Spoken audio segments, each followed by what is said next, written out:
All right, in this video we're going to take a quick little blast through substitution.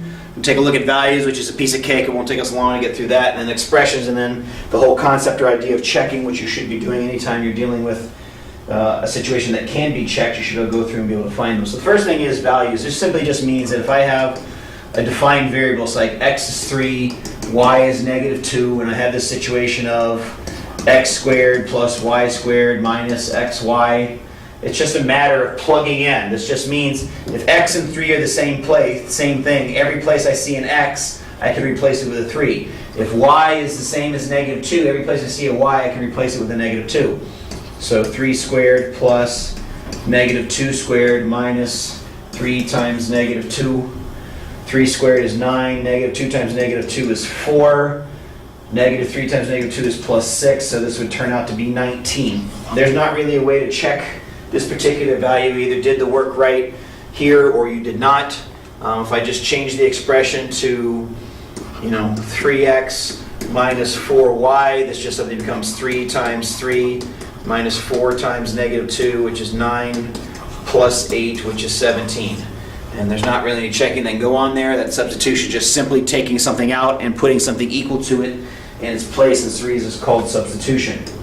A little bit more difficult concept is the idea of substituting with expressions, which is something you need to get really used to doing in algebra. If x, for example, is equal to z plus 7, and I had this expression 3x, the same concept that took place with the numbers, every place I see an x, I can replace it with a z plus 7, right? So I see an x, I replace it with a z plus 7. This would then imply that I need to distribute, so this becomes 3z plus 21. Now, that's the simplified version. I did substitute in, and I changed it from in terms of x to in terms of z because I knew what the relationship was. And the next question is, well then, how do I check this? How do I go through and be able to find the values that allow me to know that what I've done or what I've done in the simplification process, and this is a particularly easy one, turns out to be true. So what I do is you then choose some values. So I want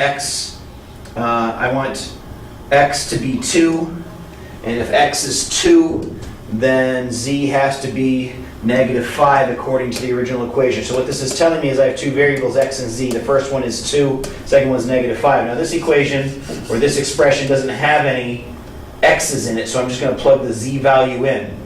So up here, if I plug in x is, if I plug in x is 2, then z turns out to be -5. If I plug a 2 in here where the x is, this turns out to be 6. And if I plug a -5 for z in here, that ends up being -15 plus 21, which turns out also to be 6. And so that's the checking process. This is just telling me what my two variables are. I use it put it in here in order to figure out what the other value has to be. I then take my original value here, this is supposed to turn out to be 6. When I plug in the value that it's supposed to be for z, that should also turn out to be 6, and it allows me to know that it's correct. So let's just say, for example, that I have x equals y plus 2, and I have x squared minus 8 as my original expression, and I want to be able to substitute. So every place I see an x, I can replace it with y plus 2. Ooh, look, there's an x, y plus 2 squared minus 8. The x came out, the y plus 2 went in its place. Y plus 2 times y plus 2 produces y squared plus 2y plus 2y plus 4, and then the minus 8 is tacked on to the end. So this becomes y squared plus 4y, 4 minus 8, those are like terms, becomes -4. So that would be my most simplified value if I'm substituting this into that particular expression.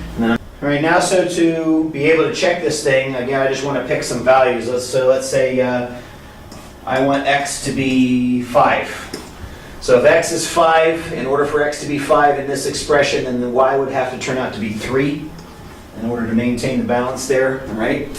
So in this original expression that I was substituting into, plugging the x in, that becomes 25 minus 8. 25 minus 8, I believe, is 17. And then when I did the substitution, did the simplification process, got down here to the end, so I ended up with just y's left because the x's have been replaced.